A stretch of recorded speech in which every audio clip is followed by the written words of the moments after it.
नमस्कार दोस्तों। आज आप लोग के बहुत ज़्यादा डिमांड के बाद में बीपीएससी कंसेप्ट वाला पॉलिटी का मेंस कोर्स आपके लिए लेके आ रहा है। और मैं अभिमन्यु हूँ। मैंने आईआईटी दिल्ली से कंप्यूटर साइंस में बीटेक किया हुआ है। ये पॉलिटी का ओरिएंटेशन लेक्चर है। ये है आपका ओरिएंटेशन लेक्चर। ओरिएंटेशन लेक्चर का मतलब ये हुआ कि इसमें हम बात करेंगे कि कौन कौन से टॉपिक्स करेंगे, कितने लेक्चर्स आएंगे, क्या लेक्चर्स की लेंथ होगी, वो सब चीज़ें। और एक और इम्पॉर्टेंट चीज़ ये है कि हम थोड़ा सा समझने की कोशिश करेंगे कि क्या पर्सपेक्टिव होना चाहिए पॉलिटी के लिए। आपको पता है कि GS2 में पॉलिटी जो है वो सिलेबस का एक बहुत ही इम्पॉर्टेंट अंग है, और इसको बिना अच्छे से किए आप इंश्योर नहीं कर सकते हो कि आपके मार्क्स अच्छे आएंगे बीपीएससी के मेंस में। इसीलिए पॉलिटी बहुत ही एक इम्पॉर्टेंट सब्जेक्ट हो जाता है मेंस के लिए। तो स्टार्ट करते हैं इस लेक्चर को, ठीक है। एंड इसमें पहला बात जो हम करेंगे वो है कि पर्सपेक्टिव हमारा क्या होना चाहिए। देखो, पर्सपेक्टिव अगर क्लियर होती है ना किसी भी चीज़ में, तो चीज़ें जो हैं आधी ऐसे ही आसान हो जाती हैं। अब मैं यहाँ पे स्टार्ट करता हूँ। देखो, चलो जैसे मान लो कि ये जो आप ये जो फिगर देख रहे हो, ये है शाहीन बाग प्रोटेस्ट का, जहाँ पे ये महिलाएं जो हैं, आप देखोगे कि प्रीएम्बल का इन्होंने कॉपी ले रखा है, ठीक है। अब आप शाहीन बाग प्रोटेस्ट से अग्री करते हो, डिसअग्री करते हो, उसके लिए हम लोग यहाँ पे नहीं है, ठीक है। वो जो प्रोटेस्टर्स हैं, जो गवर्नमेंट है, and you as a normal citizen, आपके कुछ अपने पर्सनल व्यूज़ हो सकते हैं। हम यहाँ पे बात कर रहे हैं एज एन एस्पिरेंट, एक जो पॉलिटी को पढ़ने जा रहा है उसका क्या पर्सपेक्टिव होना चाहिए। तो ये लोग जो है देखो प्रीएम्बल लिए हुए हैं कि we the people of India, एंड वो सब जो लिखी रहती है प्रीएम्बल में, ठीक है। तो अब एक कॉमन मैन जो है वो क्या बोलता है। कॉमन मैन बोलता है कि जब ये प्रोटेस्ट हो रहा था तो लोगों से पूछा जा रहा था कि आप जो है प्रीएम्बल यहाँ पे पढ़ रहे हैं, तो हाँ वो बोल रहे थे कि हाँ हम जो है कॉन्स्टिट्यूशन को, वो बोल रहे थे कि हम जो है कॉन्स्टिट्यूशन को सेव करने की बात कर रहे हैं, ठीक है। हम ये चाहते हैं कि कॉन्स्टिट्यूशन सेव रहे, कॉन्स्टिट्यूशन के तौर तरीक़ों से चले गवर्नमेंट, ये सब चीज़ें बात हो रही थी। गलत नहीं है अगर वो ये बोलते हैं कि हाँ कॉन्स्टिट्यूशन के हिसाब से चलनी चाहिए, तो गलत नहीं है, ठीक है। बट वो जो लैंग्वेज है वो एक आम आदमी का, आम औरत का लैंग्वेज है। अगर एस्पिरेंट से पूछा जाए कि इसका आप इसको कैसे इंटरप्रेट करोगे, तो जायज़ तरीके से लाजमी ये होगा हम लोग को कि हम ये बोले कि हम जो है, ये बात है कॉन्स्टिट्यूशनलिज्म की, ये बात है कॉन्स्टिट्यूशनलिज्म की। कॉन्स्टिट्यूशनलिज्म का मतलब होता है लिमिटेड गवर्नमेंट, है ना। कॉन्स्टिट्यूशनलिज्म का मतलब होता है लिमिटेड गवर्नमेंट, और वो गवर्नमेंट किस चीज़ से लिमिटेड है? वो गवर्नमेंट लिमिटेड है कॉन्स्टिट्यूशन से। तो इसीलिए कॉन्स्टिट्यूशनलिज्म का मतलब ये होता है कि वो गवर्नमेंट जो है वो कॉन्स्टिट्यूशन के तौर तरीक़ों से चले, ठीक है। तो हम बात करेंगे कॉन्स्टिट्यूशनलिज्म की, हम बात करेंगे कॉन्स्टिट्यूशनल सुप्रीमेसी की, कि यहाँ पे हमारे देश में न गवर्नमेंट सुप्रीम है न जुडिशियरी सुप्रीम है। यहाँ पे हमारे देश में कॉन्स्टिट्यूशनल सुप्रीमेसी है, कॉन्स्टिट्यूशन हमारा सुप्रीम है। तो हम ऐसे बात करेंगे इस चीज़ को लेके कि अगर यहाँ पे प्रीएम्बल अगर ये लोग पढ़ रहे हैं, तो it is about ensuring constitutionalism, it is about ensuring constitutional supremacy, ठीक है। कॉन्स्टिट्यूशन को सेव करना, प्रीएम्बल को जो है एज अ विजन मान के चलना, वो सब ठीक है, आम भाषा का वो चीज़ है। बट हम जो यूज़ करेंगे एज एन एस्पिरेंट, वो हमें ये सब टर्म्स यूज़ करने हैं। तो ये पर्सपेक्टिव हमें होना चाहिए कि कोई भी चीज़ जब हम देख रहे हैं, जो मान लो कोई भी पॉलिटी से रिलेटेड टॉपिक है, तो हमें जो है जो लैंग्वेज यूज़ करना चाहिए वो थोड़ा सा वैसा होना चाहिए जो कि उस सब्जेक्ट के थोड़ा सा अंडरस्टैंडिंग को दर्शाए, ठीक है। क्योंकि मेंस में बहुत ही इम्पोर्टेंट हो जाता है कि आप जो है क्या लिख रहे हो, ठीक है। एंड जब आप लिखते हो और उसमें आप जब ये, इसी को लोग क्या बोलते हैं, कीवर्ड्स बोलते हैं, ठीक है। तो कीवर्ड्स कुछ नहीं है, बस उस सब्जेक्ट का एक अपना लिंगो है, ठीक है। एक उस सब्जेक्ट का अपना एक लिंगो है। और मैं आपको बता रहा हूँ कि एवरीडे लाइफ में हम जो है अलग अलग एस्पेक्ट्स ऑफ लाइफ में अलग अलग लिंगो का यूज़ करते हैं। मैं बताता हूँ, जैसे फ्रेंड्स में हम रे तो करके बात कर लेते हैं, कोई दिक्कत नहीं है। क्या हम वही अपने बाप के सामने बोल पाएंगे, पिताजी के सामने कि रे तो करके? मार सोटा के सही हो जाएंगे, सोटा पे सोटा चलेगा, ये याद आने लगेगा फिर हमको साला सांप को पाल रहा था। तो वो जो लिंगो हम अपने फ्रेंड्स के लिए यूज़ करते हैं वो पेरेंट्स के लिए यूज़ नहीं कर सकते हैं, एंड वाइस वर्सा। जो हम पेरेंट्स के लिए यूज़ करते हैं वो हम फ्रेंड्स में नहीं यूज़ करेंगे, है ना। तो उसी तरीके से अगर पॉलिटी सब्जेक्ट है तो इसको भी एक वही यूनिक एस्पेक्ट जो है, सेम चीज़ है कि फ्रेंड्स हैं, पेरेंट्स हैं, एक इधर में पॉलिटी भी जुट गया। तो पॉलिटी का भी अपना एक लिंगो है, एंड ये जो कीवर्ड्स हैं ना उसके लिंगो हैं। तो ये समझना ज़रूरी है कि एक थोड़ा सा हमें इसका फील डेवलप करना पड़ेगा। एंड ये सब ना जब आप एक बार फील डेवलप करोगे उस सब्जेक्ट की, तो आपको कीवर्ड्स याद करने की ज़रूरत नहीं पड़ेगी। आप जो है कीवर्ड्स के थ्रू ही, जब आप मान लो कि पॉलिटी के बारे में सोच रहे हो ना, तो आप इन्हीं वर्ड्स के अराउंड में सोचोगे। आप सोचोगे फेडरल स्पिरिट, आप सोचोगे कॉन्स्टिट्यूशनल हार्मनी, ठीक है, आप सोचोगे बेसिक स्ट्रक्चर, ठीक है। ये सब चीज़ों के बारे में आप सोचना शुरू कर दोगे जब एक बार आपको फील आ जाएगी उस सब्जेक्ट की। तो हमारा एम ये है इस कोर्स के थ्रू कि आपको जो है वो फील दिला देनी है, सो दैट आप जो है एकदम रम जाएं इस सब्जेक्ट में। पहला चीज़ ये ध्यान रखना है, ठीक है। नेक्स्ट, दूसरा चीज़, जब हम मेंस पढ़ रहे हैं ना, तो उसमें जो है हमेशा ये ध्यान रखना चाहिए कि प्रीलिम्स का प्रिपरेशन और मेंस का प्रिपरेशन जो है वो सेम नहीं है। हाँ, थोड़ा बहुत जो है हेल्प हो सकता है, आपने प्रीलिम्स में जो चीज़ें पढ़ी हैं उसका मेंस में थोड़ा बहुत कहीं ना कहीं हेल्प हो जाएगा, बट जो है बेसिक वेज में जो प्रिपरेशन है प्रीलिम्स और मेंस की वो डिफरेंट है। मैं बताता हूँ डिफरेंट कैसे है। प्रीलिम्स में जो है फैक्ट की जो है ना इम्पोर्टेंस बहुत ज़्यादा है, कॉन्सेप्ट्स की इम्पोर्टेंस उतनी ज़्यादा नहीं है। कॉन्सेप्ट्स इम्पोर्टेंट हैं, अब ऐसा नहीं है कि अगर वो पूछ देंगे कि हाँ जो बेसिक स्ट्रक्चर का मतलब क्या है, तो ठीक है, मतलब ये पूछ सकते हैं, बट फैक्ट्स ज़्यादा पूछते हैं। आप पेपर उठा के देखो प्रीलिम्स में 150 में जो है पॉलिटी से जितने भी क्वेश्चन, उसमें आप देखोगे कि एक दो को छोड़ के, और वो भी नहीं, मतलब आप समझो फैक्ट्स ही फैक्ट्स हैं। मेंस में क्या होता है कि फैक्ट उतना इम्पोर्टेंट नहीं है, कॉन्सेप्ट्स बहुत ज़्यादा इम्पोर्टेंट है। फैक्ट्स इम्पोर्टेंट उतना नहीं है, इसका मतलब ये नहीं कि फैक्ट्स को पढ़ना ही नहीं है, नो। फैक्ट्स जो है हमें क्या करता है कि हमारे आंसर्स को थोड़ा सा शाइन कराता है, ठीक है। अगर हम फैक्ट्स अपने आंसर्स में डाल रहे हैं तो शाइन होगा। फॉर एग्जाम्पल, अगर मान लो कि आपसे पूछ लिया इलेक्शन कमीशन के बारे में, ठीक है, ये इस बार भी क्वेश्चन आया हुआ था। इलेक्शन कमीशन के बारे में अगर पूछ रहा है वो क्वेश्चन, और मैं अगर ये ना लिखूं कि article 324 provides for the constitutional body of election commission to conduct free and fair elections, अगर मैं ये आर्टिकल 324 ना लिखूं तो मज़ा नहीं आएगा उतना। एग्जामिनर जो है एक आध नंबर काट लेगा, बिल्कुल काटेगा।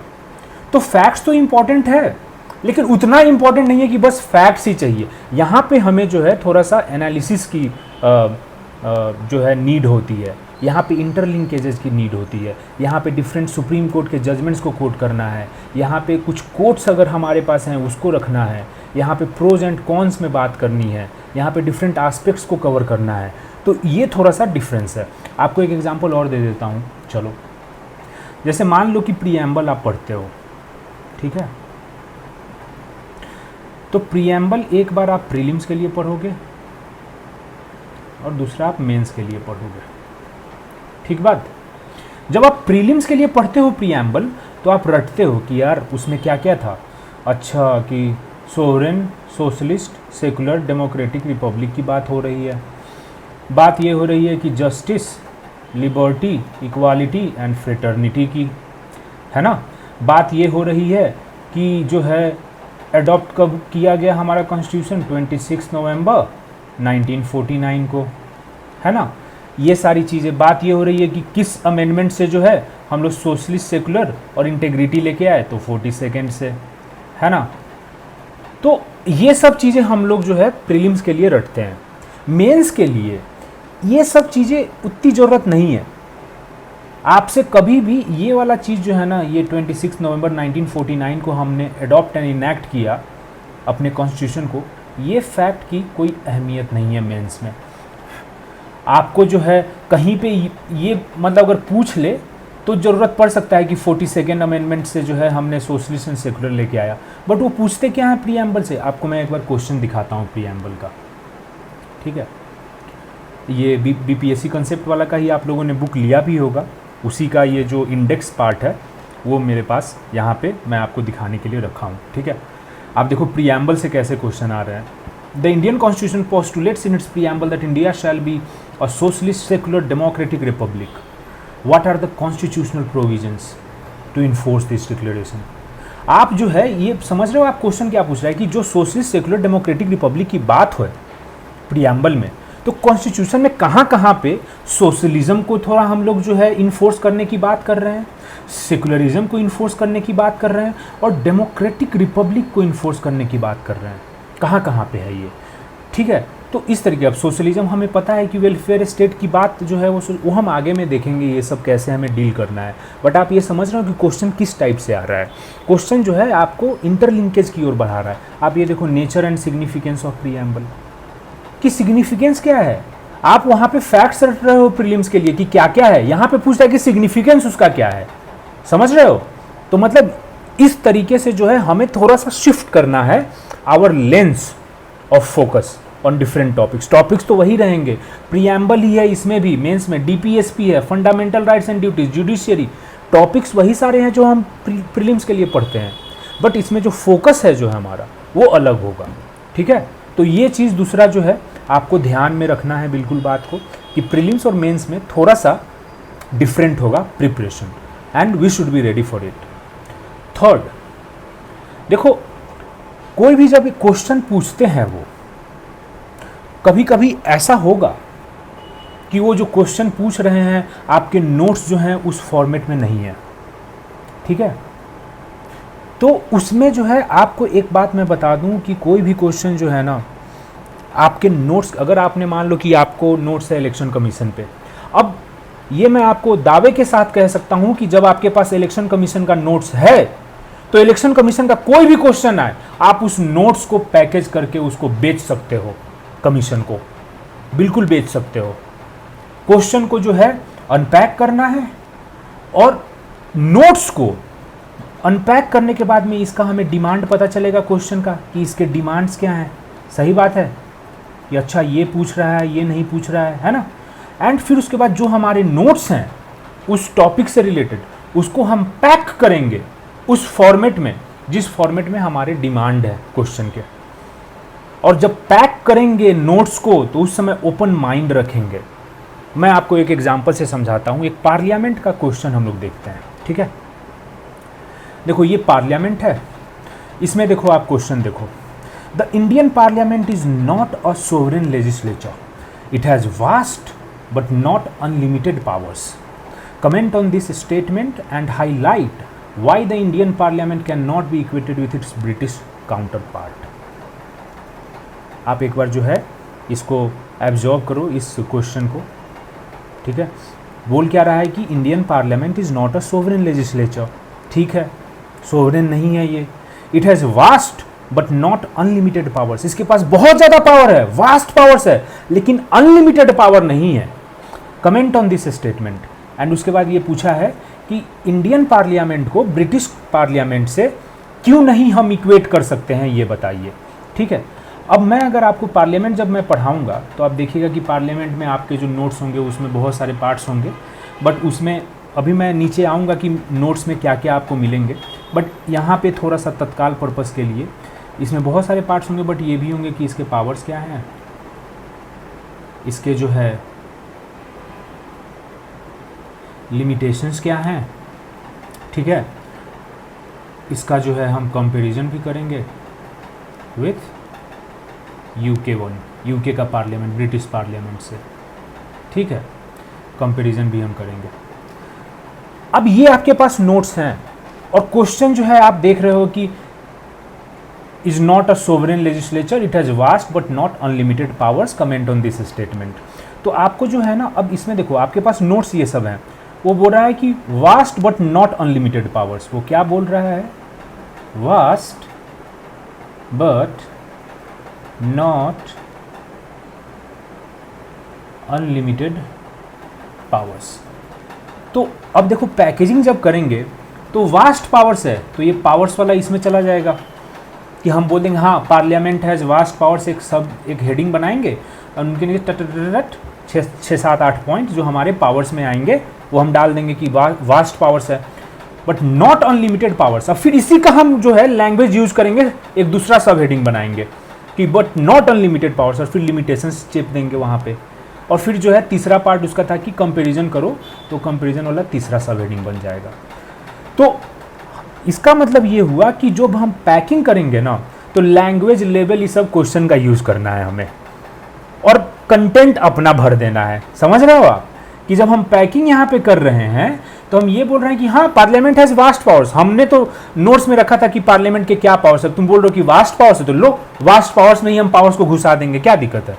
और बोलते हो कि नॉट अनलिमिटेड पावर्स, मतलब इसका लिमिटेड है पावर्स, तो हाँ तो लिमिटेशंस वाले ले लो। हम लिख देंगे कि हाँ but parliament has not unlimited powers, और हम यहाँ पे नोट्स में तो लिखे थे लिमिटेशंस के हिसाब से। तुम बोल रहे हो कि नॉट अनलिमिटेड पावर्स, तो हम वही चेपेंगे, सब हेडिंग में डालेंगे और लिमिटेशंस वाला पूरा 6-7-8 पॉइंट हम यहाँ पे चेप देंगे। तो ये जो है ना, ये भी एक स्किल है जो हमें डेवलप करना है विथ लाइक क्वेश्चन को प्रैक्टिस करके। तो ये भी एक पर्सपेक्टिव है जो बहुत ही इंपॉर्टेंट है, आपको ध्यान में रखना चाहिए कि क्वेश्चन का लैंग्वेज जो है ना उसी लैंग्वेज में हमें पैक करना है अपने नोट्स को। And let me tell you कि आपको जो मैं नोट्स दूंगा ना उससे एक क्वेश्चन भी नहीं हो सकता है कि छूट जाए, ये मेरी गारंटी है। ओके, थोड़ा आप डिटेल्स की बात कर लेते हैं। तो ये तो हो गया एक पर्सपेक्टिव का जो आपको थोड़ा सा समझ में आया होगा कि कैसे जो है हम कवर करने वाले हैं। थोड़ा आप डिटेल्स का बात कर लेते हैं कि देखो तो नंबर्स ऑफ लेक्चर्स कितने होंगे। तो ये आपको जो है ना 15 से 20 लेक्चर चलेगा, ठीक है। और इसमें जो है इन सारे लेक्चर्स में हम कवर करेंगे कौन से चीज़ें कवर करेंगे, वो कवर करेंगे जो भी PYQ में टॉपिक्स पूछे हैं अब तक पॉलिटी के BPSC ने, ये सारे देखो ये जो है ना ये सब फंडामेंटल राइट्स एंड ड्यूटीज़, ये जो भी टॉपिक्स पूछ रहे हैं एंड उसमें कौन से एरियाज से पूछ रहे हैं पॉलिटी टॉपिक्स में, जो उस टॉपिक में जिस एरियाज से पूछ रहे हैं वो कवर करेंगे। प्लस इमर्जिंग ट्रेंड्स, मैं आपको बता रहा हूँ कि क्यों ये इंपॉर्टेंट है इमर्जिंग ट्रेंड्स को कवर करना। आपको पता है कि पैटर्न अब चेंज हो गया है ना, पैटर्न जो है चेंज हुआ है इस बार से मेंस में, है ना। अब क्या किया है कि वो हर सेक्शन में पहला जो क्वेश्चन है, फर्स्ट क्वेश्चन, वो 5 स्मॉल क्वेश्चंस हैं उसमें, ठीक है, 7-8 नंबर का, है ना, हर क्वेश्चन। अब उसमें उनके पास क्या अब स्कोप बन गया है कि अब वो छोटे छोटे टॉपिक्स जो है ना वो इसमें घुसा सकते हैं।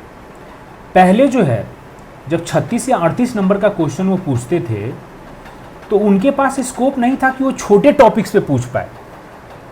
वो अगर मान लो 36 नंबर में पूछ रहे हैं कि जैसे मान लो कि जुडिशियरी के बारे में पूछ रहे हैं एक क्वेश्चन में, ठीक है, तो वो मिडवे में जाके चेंज करके ये नहीं बोलते अच्छा तो चलो ये भी बता दो कि पार्लियामेंट का भी क्या है, वो नहीं कर सकते हैं। अगर वो जुडिशियरी का क्वेश्चन बना रहे हैं तो 36 नंबर में ये हो सकता है कि 6 वो सब पार्ट्स हो उस क्वेश्चन के, 6 सब पार्ट्स हो सकते हैं, लेकिन वो सारे सब पार्ट्स इसी टॉपिक से होंगे। तो टॉपिक जो है ना पहले लिमिटेड था क्योंकि क्वेश्चन 3 आते थे, इससे 2 या 3 करने आपको होते थे पॉलिटी से। तो आप अगर मान लो कि 5-7 क्वेश्चंस ऐसे आप अच्छे से टॉपिक प्रिपेयर करके गए हो तो उसी में लड़ेगा। लेकिन अब क्या है कि ये छोटे छोटे जो क्वेश्चंस हैं और ये नेसेसरी हैं, ये कंपलसरी क्वेश्चंस हैं, इसको करना ही है। तो इसमें वो छोटे छोटे टॉपिक जैसे इस बार सेकुलरिज्म पे पूछ लिया, फिर उसके बाद में वेलफेयर स्टेट पे पूछ लिया छोटा छोटा क्वेश्चन। तो अब जो है ना हमें छोटे टॉपिक्स को भी कवर करना है। जैसे मान लो कि अभी बहुत ही एक इम्पॉर्टेंट ये है कि जो इमर्जिंग एक ट्रेंड है, एक एग्जांपल आपको बस मैं दे रहा हूँ, ऐसे बहुत सारे और भी इमर्जिंग ट्रेंड कवर करेंगे। ट्रांसफॉर्मेटिव कॉन्स्टिट्यूशन, ये आप ना सुने होंगे, कभी सुप्रीम कोर्ट में CJI सर बोल देंगे कि our constitution is a transformative constitution, ठीक है। आपको इनफैक्ट मैं कोट यहाँ पे करना चाहूँगा ट्रांसफॉर्मेटिव कॉन्स्टिट्यूशन में। सुप्रीम कोर्ट जो है, सुप्रीम कोर्ट, वो नवतेज सिंह जौहर का एक केस आया था, आपको मैं थोड़ा सा रिफ्रेश करता हूँ मेमोरी। नवतेज सिंह जौहर का केस में क्या किया था सुप्रीम कोर्ट ने कि सेक्शन 377 IPC का है, उसको जो है रीड डाउन किया था, उसमें से कुछ पार्ट्स हटाए थे और होमोसेक्सुअलिटी को डिक्रिमिनलाइज किया था। होमोसेक्सुअलिटी को डिक्रिमिनलाइज किया था इसमें। तो उसमें सुप्रीम कोर्ट ने जो कोट दिया था वो मैं यहाँ पे लिख रहा हूँ कि Indian constitution is a great social document. Indian constitution is a great social document, almost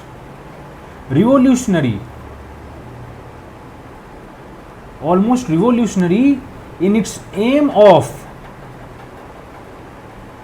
transforming a medieval